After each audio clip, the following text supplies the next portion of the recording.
away from the world. But here we are, and we're all going to be meditating on Lord Krishna, and the topic today is Krishna and his forms. So it's a nice one to meditate on. Om Namo Bhagavate Vasudevaya. Om Namo Bhagavate Vasudevaya. Om Namo Bhagavate Vasudevaya. Om Namo Bhagavate Vasudevaya. Om Namo Bhagavate Vasudevaya. Om Namo Bhagavate Vasudevaya. We're going to do 3 verses today from the second chapter of the first canto. So the first verse is 22. And then we'll do 23, and then we'll go to 34. Okay, so text 22.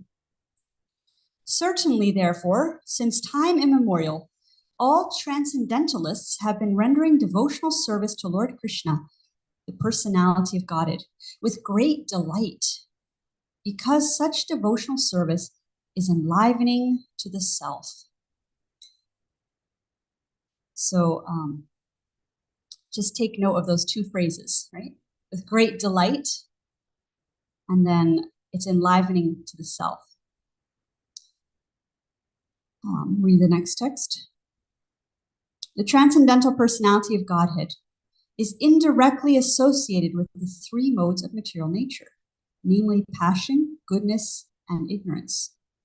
And just for the material world's creation, maintenance, and destruction, he accepts the 3 qualitative forms of Brahma, Vishnu, and Shiva. Of these 3, all human beings can derive ultimate benefit from Vishnu, the form of the quality of goodness. So in this verse, Prabhupada is putting the names of the personalities with what they do, so in the same order. So creation is Lord Brahma, right? Maintenance, Lord Vishnu, and destruction, Lord Shiva. So we often hear, like, what's the most difficult of those 3 to do? Maintaining things, right? Because destroying things are that's, in this material world, we see we see buildings go down in a day, right? I just see this demolition. And construction can take a little longer, but it also can go fast. Maintenance is for the long haul. So who is there for the long haul? Lord Vishnu. And that's a form of Krishna that is involved in the material creation. He gets his hands dirty, so to speak, in the material world. Okay, so then text 34. Yeah. Yeah, sure. He accepts the 3 forms of Brahma, Vishnu, and Shiva. So how do we interpret that? So I'll come back to that. So there's there are different types of avatars. We can touch on it now, actually. So expansions of Krishna or forms of Krishna, and one of them is called Shaktyavesh avatar. So it means, what does that mean? Who knows what that literally means? Yes, go. Yeah, empowered representative. So that's a form of the Lord. And Brahma is considered one of those, and also Shiva. Vishnu is a more of a partial like an expansion, plenary expansion. So Purusha avatar. There's like 6 different avatars, right? So Vishnu is Purusha avatar, and then the others are also, so they're empowered personalities. They're not, Brahma is a role, it's a title. It's like there's been many different Lord Brahmas. Sometimes we hear that we've all been, at various times in our sojourn, we've all been Brahma, and we've all been the little insignificant little amoeba, like in our journey, right? Sojourn. So that role itself can be filled by different empowered jivas. And so in that sense, he accepts those forms. So he empowers those who are in those. And Shiva, of course, is in his own category as well. He's a little different. He's not just a jiva. He's one personality that always remains Lord Shiva. And he's also empowered devotee of the Lord. And we actually worship him in that way. We really glorify Lord Shiva as being very devoted to Krishna. So does that help? Yeah, okay. So we'll do text 34. And I'll read the translation, and then we'll actually sing this one and read the purport for this one. Okay, so thus the Lord of the universes maintains all planets inhabited by demigods, men and lower animals. So he's maintaining all of them. Assuming the roles of incarnations, he performs pastimes to reclaim those in the mode of pure goodness. So let's read the Sanskrit.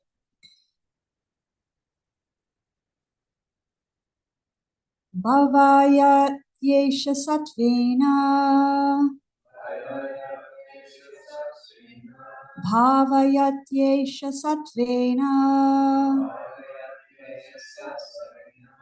Lokan vai loka bhavana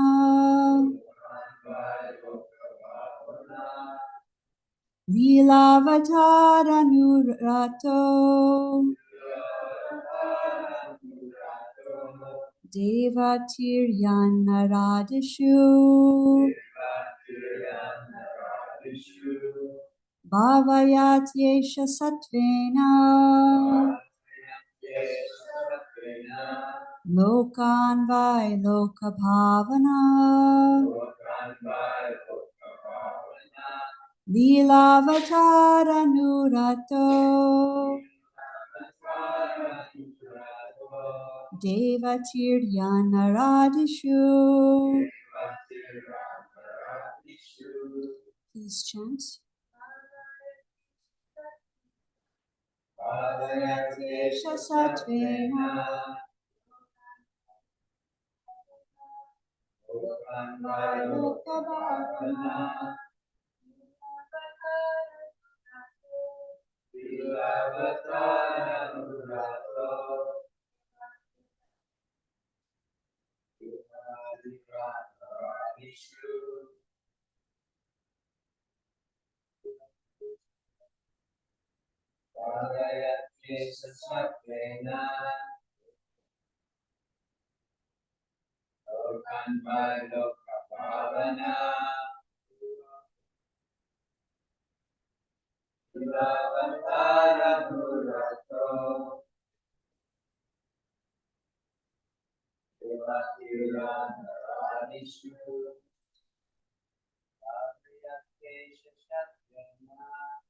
Bhavayatyesha satvena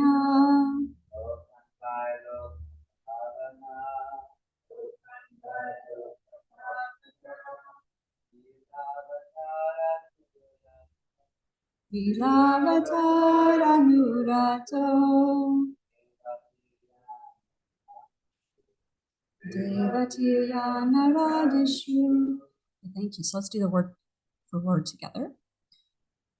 Bhavayati maintains, Aisha, all these, Satvena, in the mode of goodness, Lokan, all over the universe, Vai, generally, Loka Pavana, the master of all the universes, Lila, pastimes, Avatara, incarnation, Anurata, assuming the role, Deva, the demigods, Tiryak, lower animals, Nara Adishu, in the midst of human beings. Translation together.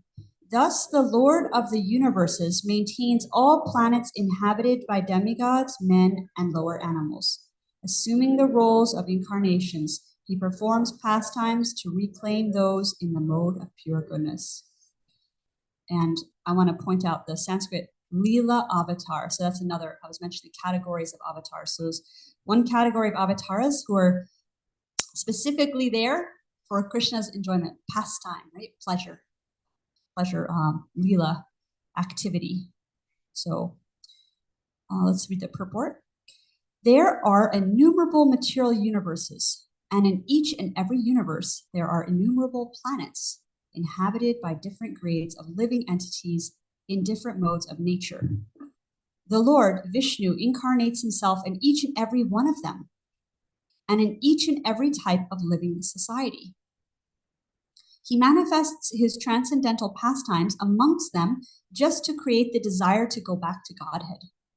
The Lord does not change his original transcendental position, but he appears to be differently manifested according to the particular time, circumstances, and society.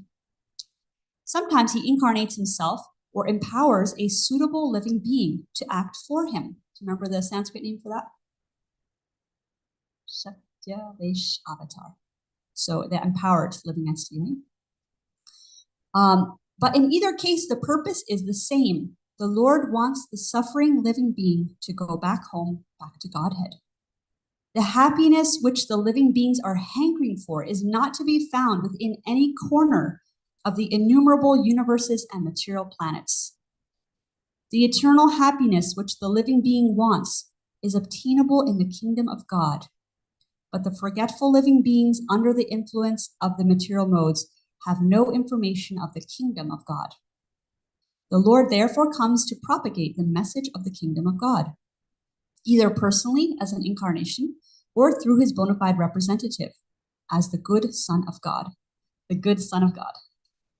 Such incarnations or sons of God are not making propaganda for going back to Godhead, only within the human society. Their work is also going on in all types of societies, amongst demigods and those other than human beings.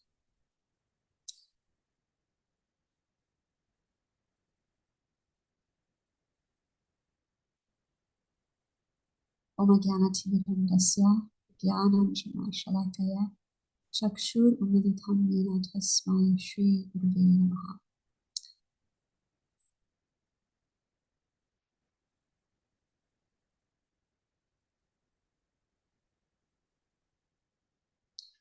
We, in other parts of the Bhagavatam, we hear that the Lord manifests in every species of life too. It's okay. So I have a question for you. How many incarnations of the Lord are there? What's the description? What's the description to answer that question? Yes.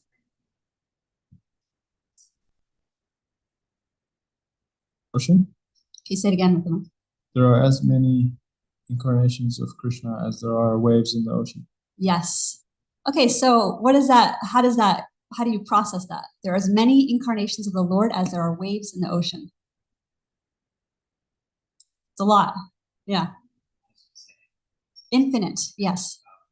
Infinite, never ending, right? Because if you think about an ocean, it's never stagnant. It's always moving. Sometimes there'll be more waves, sometimes there'll be fewer waves, but there's always some waves. And so one of the inconceivable aspects of the Supreme Personality of Godhead is that he can take unlimited forms. And we hear it's so personal, right? This is such a personal thing that Krishna does. The purpose of these forms is to relate to us, for all of us to be able to get access to Krishna in a way that we relate to. So he'll come down in a form, and in the purport it says, according to the particular time, circumstance, and society. So across the Earth planet, there's so much variety. You think about humans living around the world here, just on Earth planet, not even other spaces, but just here on Earth planet, even here in the Krishna house, there's so much variety of different types of people, right? Like you all have your different backgrounds, you have your different personalities, your different styles. And so Krishna, he's able to accommodate that unlimited variety of living entities. And Bhakti Yoga and Krishna consciousness are all about personalism, right? So we're developing our personal relationship. And because each one of us is unique in our relationship with Krishna, Krishna also has a unique way of relating to us. So it's very personal. And so across time period, there's been also certain incarnations for different societies and different time periods. So so the waves of the ocean, it's kind of difficult for us to fathom.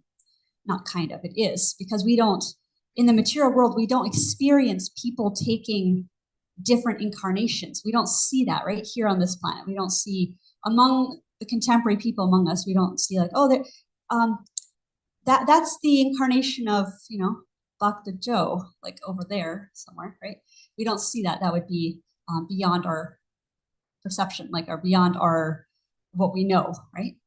So the thing that comes closest to it, I think, is that we, and this is also described, Prabhupada describes how we take on, each one of us takes on slightly different aspects of ourselves depending what we're doing during our day. So the description will be like, someone goes to work, they'll put on their work persona, right? They'll be like, you know, standing straight, being presentable, wearing nice clothes, speaking in certain ways and not speaking in other ways, right? Keeping things formal, maybe less informal. And so there's a certain persona that goes with your work persona. Then there is your at home persona. When you're with your friends, family, you kind of, there's that expression, you let your hair down, right? You're just more relaxed. And so these are not different incarnations, but they are, there's one way for us to relate to that. Okay, Krishna has his more intimate pastimes, the ones you could say like the home pastimes. They're called the Leela pastimes of the Lord. And in one of these purports, Prabhupada mentions that Krishna and Balaram are the most, having a relationship with Krishna and Balaram, those aspects of Krishna. Krishna is obviously the supreme personality of Godhead, Krishnastu Bhagavan Swayam, the original, and then Balaram, his expansion. So with relationship with them is the most personal you're going to get of all the incarnations. It's the most intimate, the most opportunity for intimacy. There's intimacy in the other also, but not as intimate. So we can be friends, you know, we can be colleagues with someone, but we don't really know what they're really like when they're at home at their most relaxed. And so the residents of Vrindavan get to see Krishna in that environment, Krishna and Balaram, that most intimate atmosphere where he's, you could say, the most at home, right? That's his original home. And so all the other incarnations, they're there for those who are inspired by those incarnations to help them feel at home with Krishna, with God. So there's that expression, being two-faced. Do you know that expression? It's negative, right? So someone's two-faced. So somebody here, tell me what that means. What does it mean when someone's two-faced? Yeah. Hypocritical, duplicitous. Right.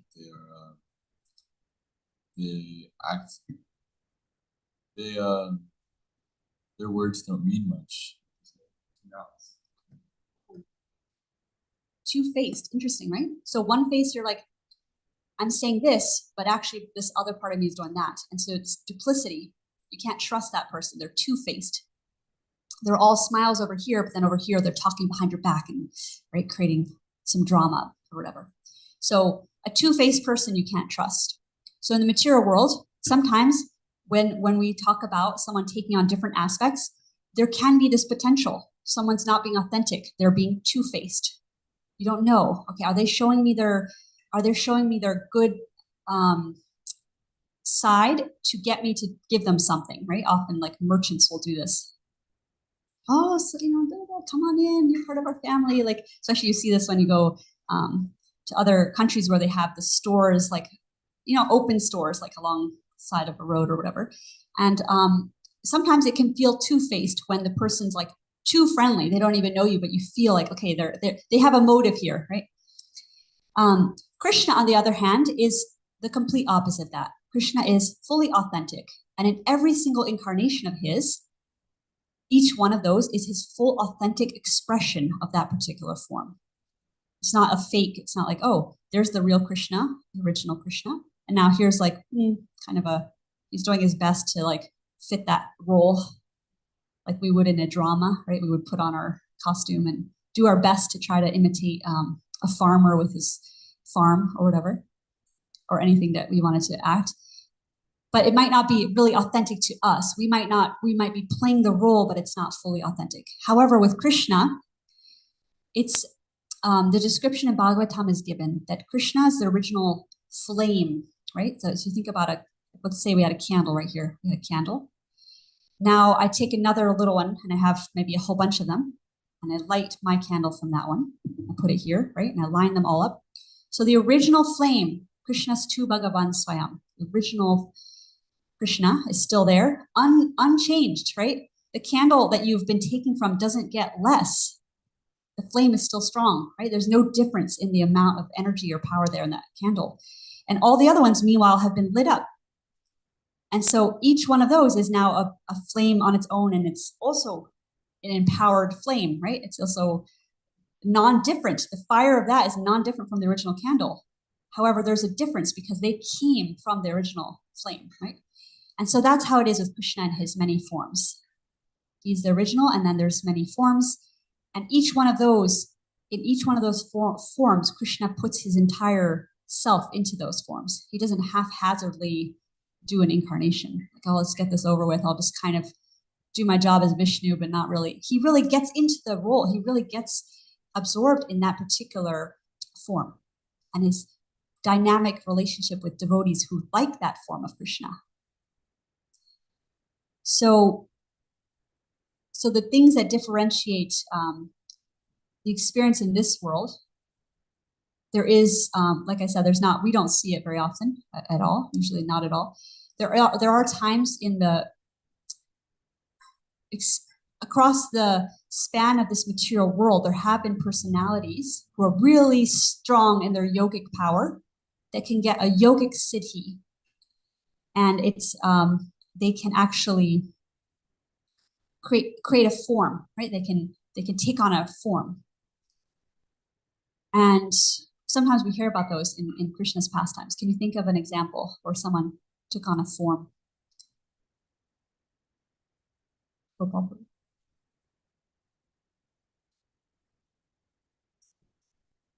When Maharaj Pandu was hunting in the forest, he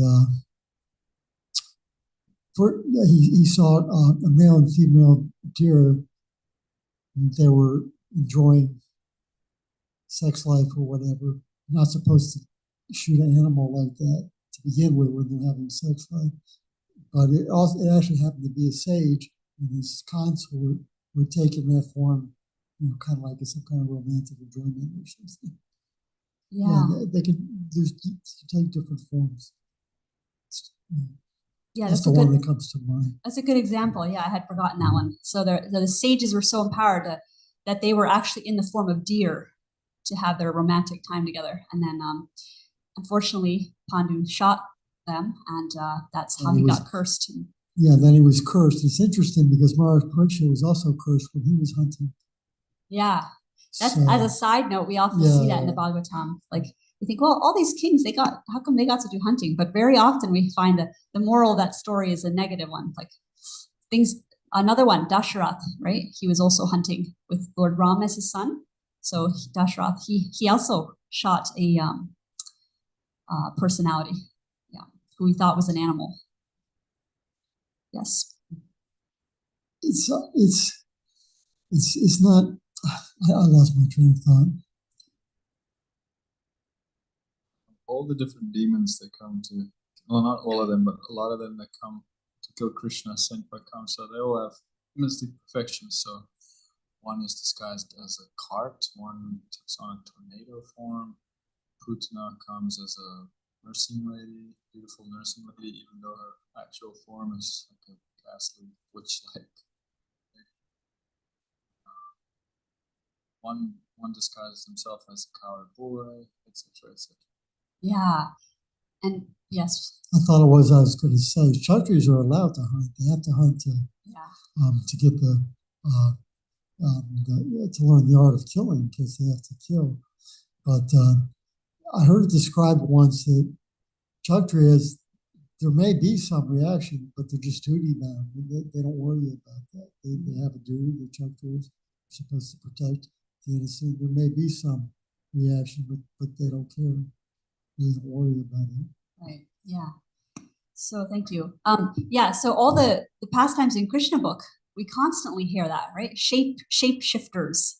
These personalities these demoniac personalities are so strong in their mystic city that they could actually create a form. And the most insidious ones are the ones where they would appear like a coward boy or like a goddess. Oh, she looks so nice. And the whole town was like, wow, she just seems so friendly and kind and beautiful, and like immediately letting their guard down and trusting her, right? So these powerful personalities, they could do that. And talk about two-faced, right? That's a real example of it. The extreme. Putana, she seemed so friendly and kind and attractive, and often we get even in this material world, we see how when someone's really beautiful or really handsome, we kind of give them the benefit of the doubt that they're also a good person. We tend to let our guard down or help them more, or there's studies like this that show that in social psychology. So yeah, Putana, and then really, as soon as she was on her deathbed, she took on her actual form, and that was a ghastly giant form, and that was very shocking to everyone who had trusted her. Yeah, so the difference being that these personalities, they're very limited in their yogic city. They might be able to put on a form, but again and again, we find in these pastimes, Krishna will kill them and then their real form comes out, or they can't hold on to that disguise, things like that, right? So with Krishna, it's not a disguise, it's his real self, he's authentic, and he wants authentic personal connections with all of us. So Krishna likes to grow our attachment for him, and he finds clever ways to do that. And it's not duplicitous, because he knows that each one of us at our core wants that. That's where our real satisfaction lies, in this relationship with God, right? The Supreme Person. That divine relationship that goes beyond time, place, circumstance. No matter what's happening, I can be, let's say, the most remote part of Siberia in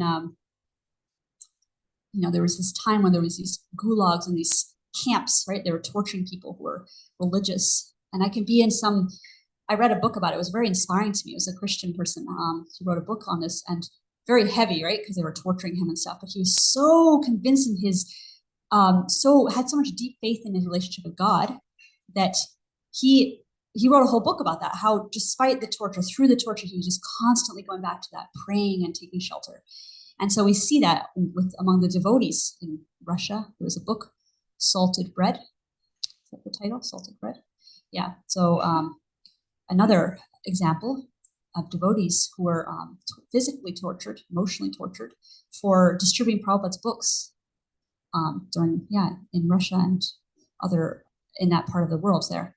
So their faith was so deep that the external things didn't sway that faith. It's so rooted, right? And that's what Krishna wants to see, is he wants to see that we're so attached to one aspect of him, at least one aspect of him, that no matter where we are and where we end up, that we will be able to take shelter of that. So in our journey as living entities, as jivas who are aspiring towards Krishna, we can also meditate on that. What form or aspect of Krishna really gives me faith? Because there's unlimited, right? The Bhagavatam is unlimited pastimes, there are unlimited forms, unlimited aspects of Krishna's personality, different parts of him that we might like and appreciate. But sometimes it helps to hone in on one characteristic or one form, one incarnation, one aspect of Krishna in Vrindavan.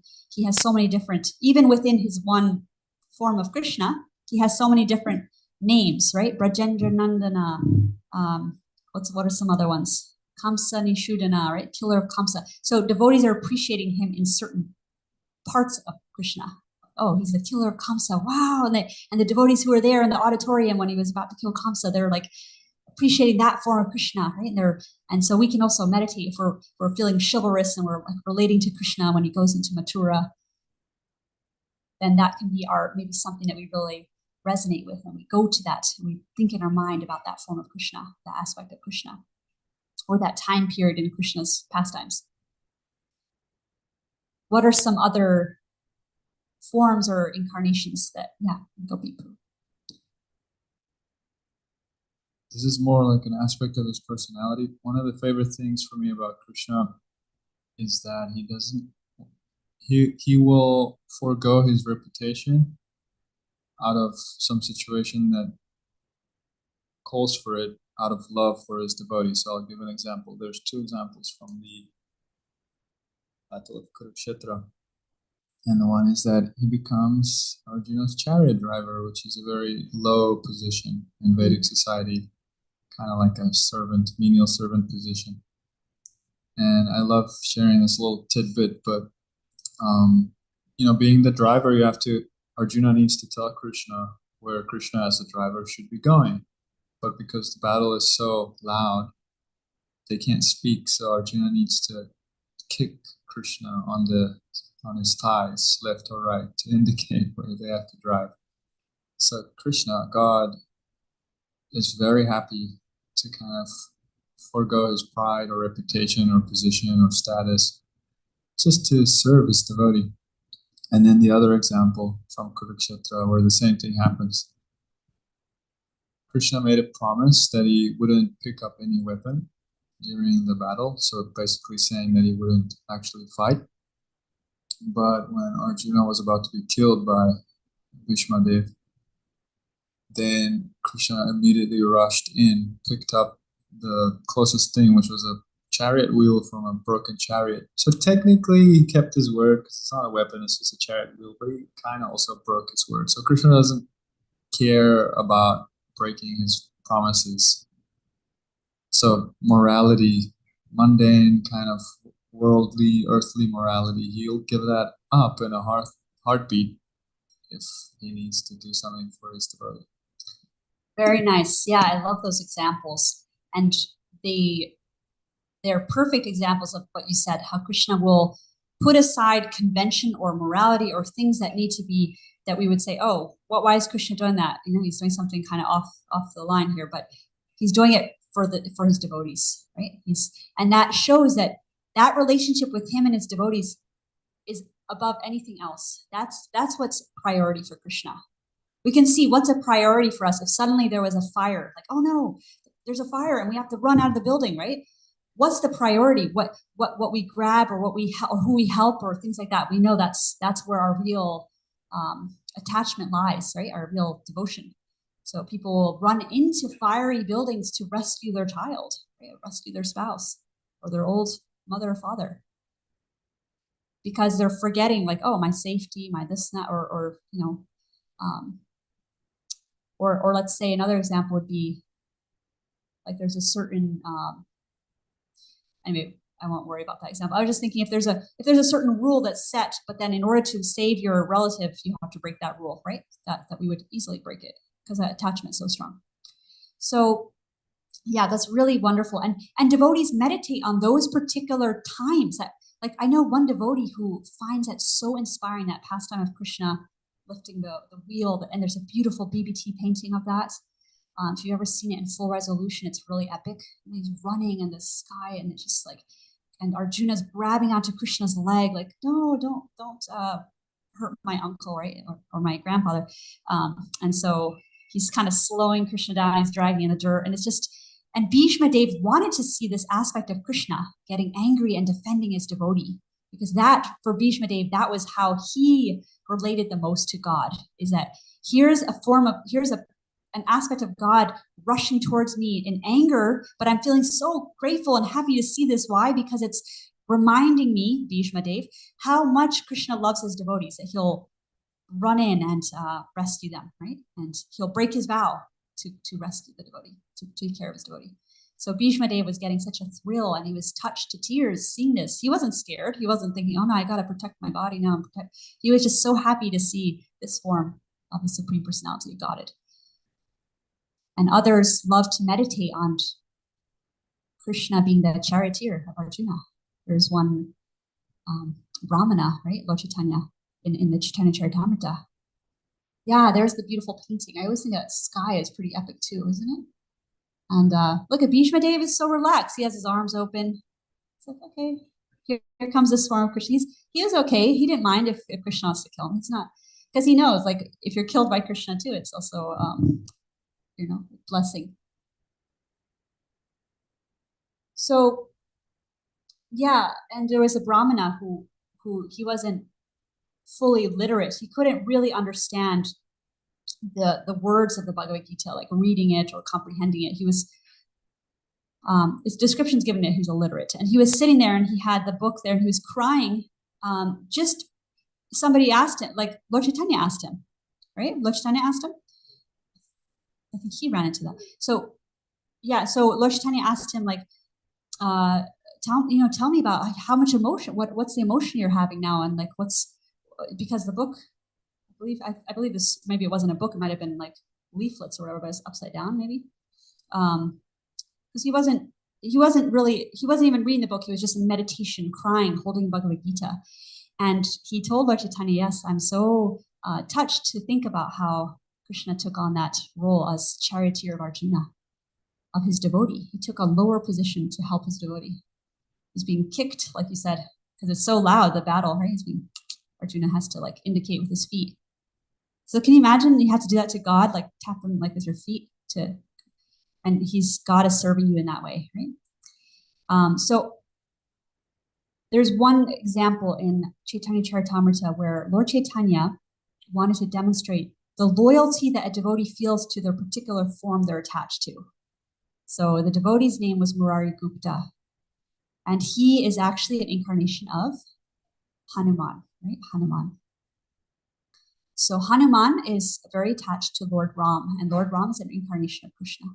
And so Murari Gupta, in this current incarnation, he was very attached to Lord Ram. That continued, right? Across lifetimes, our love, the way that we experience that love for God continues. It's like, because that's our real inherent relationship, and we're just unfolding it, we're just discovering it, or uncovering it, I mean to say, right?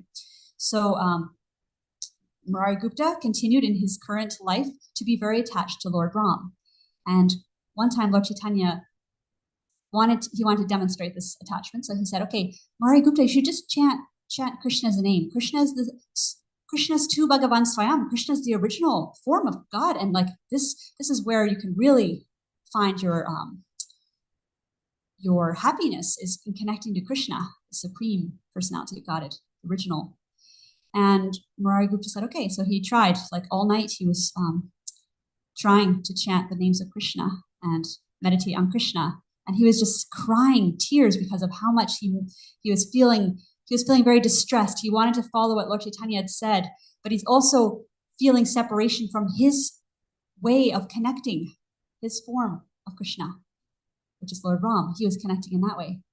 And so he went the next day, he talked to Lord Chaitanya and said, I'm so torn, I'm so distressed. I want to follow what you're saying here about chanting Hare Krishna, and I'm wanting to just meditate on Lord Ram. I'm feeling very distressed.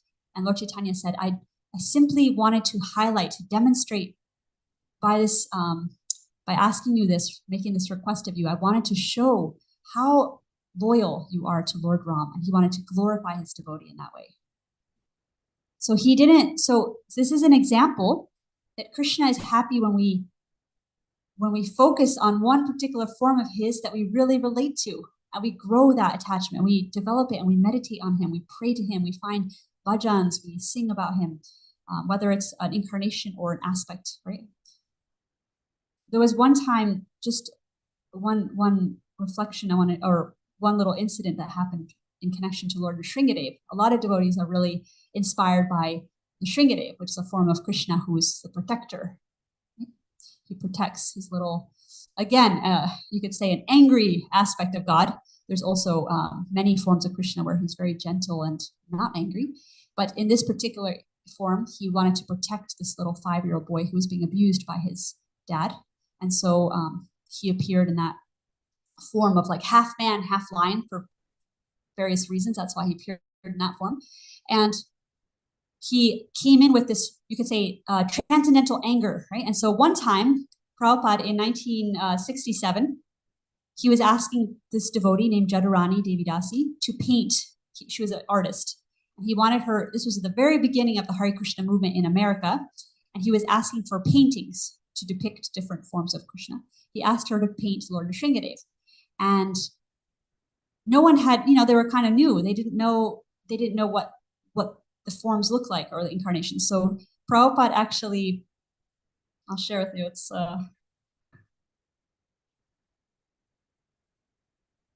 he posed. Okay, so Jadharani, she's writing here. She says, he posed for me to demonstrate the proper postures for the action of killing, where Nrsingadev killed the demon to rescue his devotee, right? So, imitating Lord Nrsingadev, Prabhupada stretched out his hands and then drew them back, spreading his fingers straight, a little apart from one another, like delicate claws.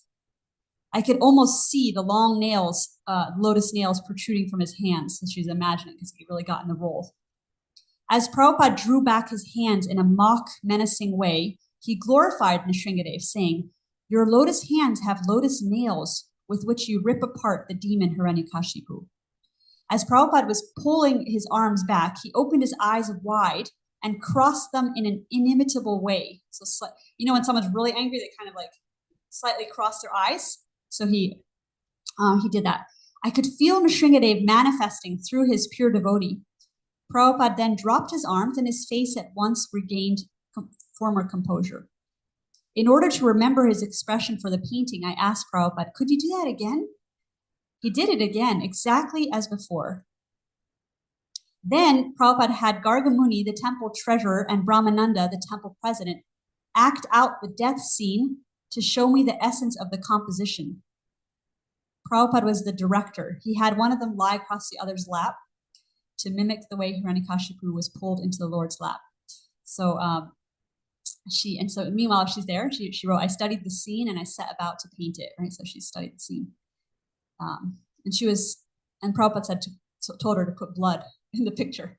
And so she was kind of shocked, she said blood. He saw the look of surprise on my face, he posed a hypothetical question. If God is not ferocious, then from where does ferocity come? So everything we see here, Krishna has a form that's the purified version of that, right? The transcendental version of that. So here in this world, we see anger. Often it's used in terrible ways. God's anger is never used in terrible ways. It's the epitome of transcendental anger. It's purified. It's only used to bring good. And then we also see in this world kindness, love, compassion, deep, all those qualities that you could say they're gentle, they're nurturing. And we see forms of Krishna in that way. Right? It's very nurturing, very loving. He will cry sometimes to see his devotees in distress. So we can just meditate on aspects of Krishna that we relate to and deepen that and grow that. Is that a hand going up? Okay. So I'd like to ask for comments. Do you have a microphone?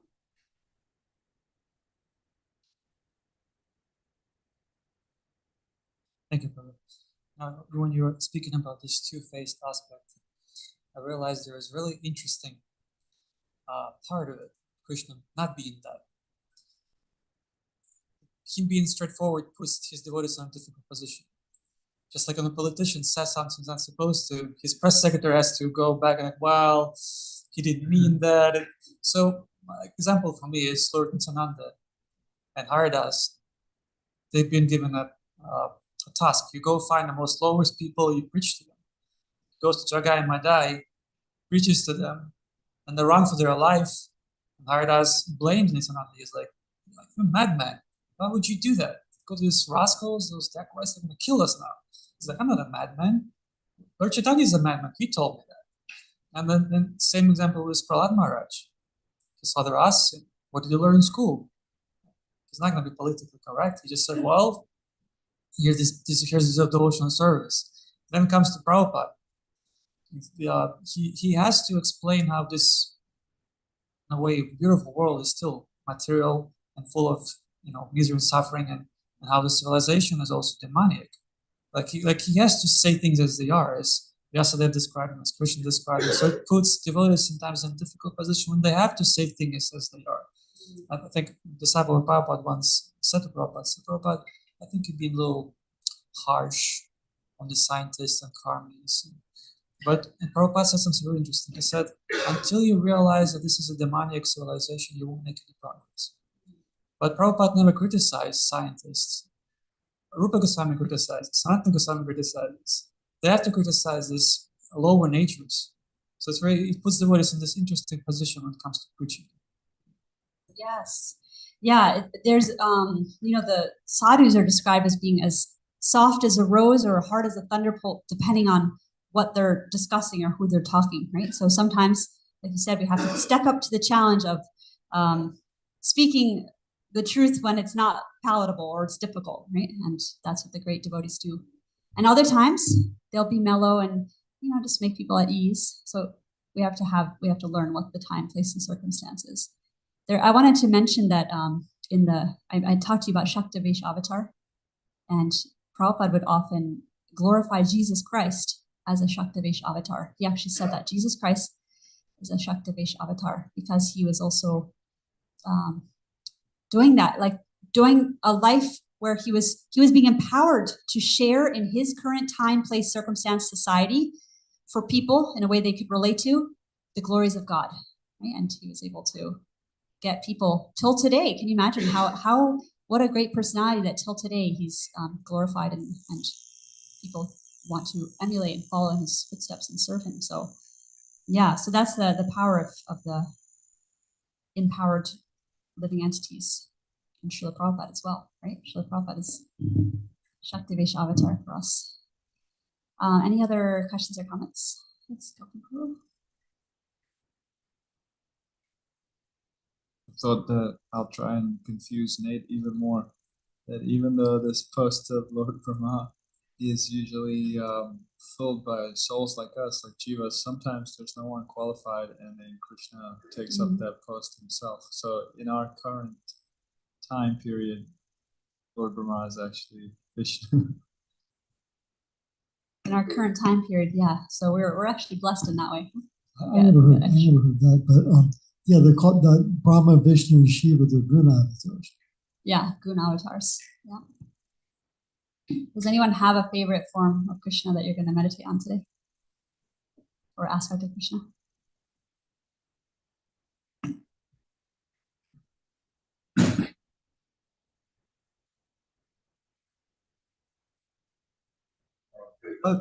I was thinking about the wave analogy, and it's cool how before the next wave comes, all the water recedes, and then it's like dry, and then it has to be like a wave coming crash again. Yeah. Yeah. And I was thinking of that verse in the Gita about like, I come when there's been a rise of irreligion.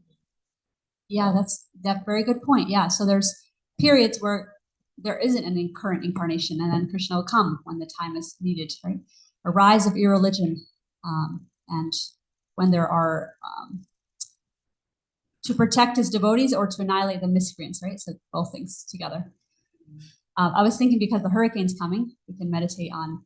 There's Krishna, the tornado demon, right? We could picture that one, or we can think about Krishna, the lifter of Govardhan Hill, or Lord Nrsingadev, right? There's so many ways to connect current things that we're going through and who we turn to for shelter. We can meditate on certain forms of Krishna. Like butter Krishna. Butter Krishna? Yeah. Nice. Makan Shore. Nice. Okay, well, any last? Okay. So I hope you have a good day and, hunker down, staying safe. Srimad Bhagavatam ki jai, Srila Prabhupada ki jai, all the incarnations of Krishna ki jai.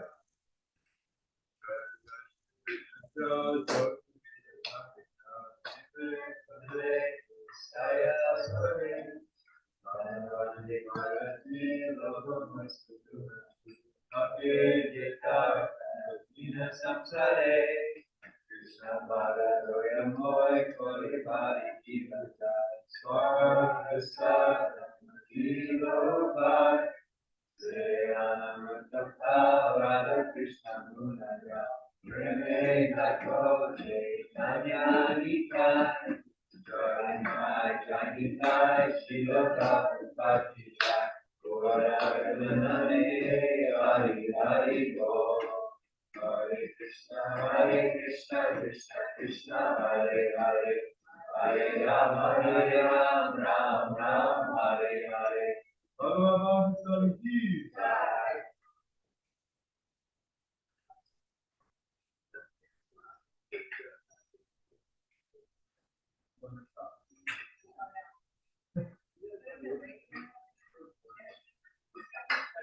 Yeah, it's